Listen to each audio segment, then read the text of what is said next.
After bringing fossil fuels to the center stage of global climate action for the very first time, COP28 has fallen short of calling for a complete phase-out of all fossil fuels in the penultimate draft text of the first ever global stocktake.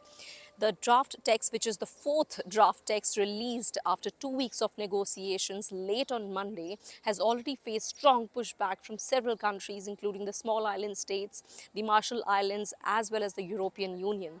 The European Union, which had called for a stronger deal on fossil fuels, has said that it will walk out of the negotiations if this draft text is accepted with the current language. Now, the small island states have clearly said that this is a watered-down version of the previous text, is completely insufficient to meet the 1.5-degree goal of the Paris Agreement. They have even called it a death warrant and said that they will not accept the draft in its current form. Instead of focusing on all fossil fuels, the text also singles out unabated coal. Now, it calls for a rapid phase down of unabated coal and urges countries to put limitations on setting up new plants that have unabated coal. Now, when we say unabated, it means which does not use experimental technologies like the carbon capture and storage that climate activists have been extremely skeptical about.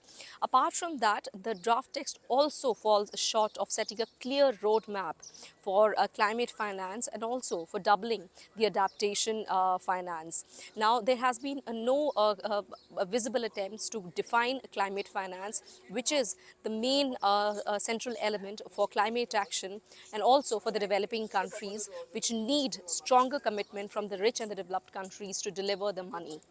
The $100 billion which was promised by the rich and developed countries is yet to come through. The voluntary commitments that they have made are yet to come through, and this draft text also does not have a very strong language urging these countries to act and deliver on their commitments.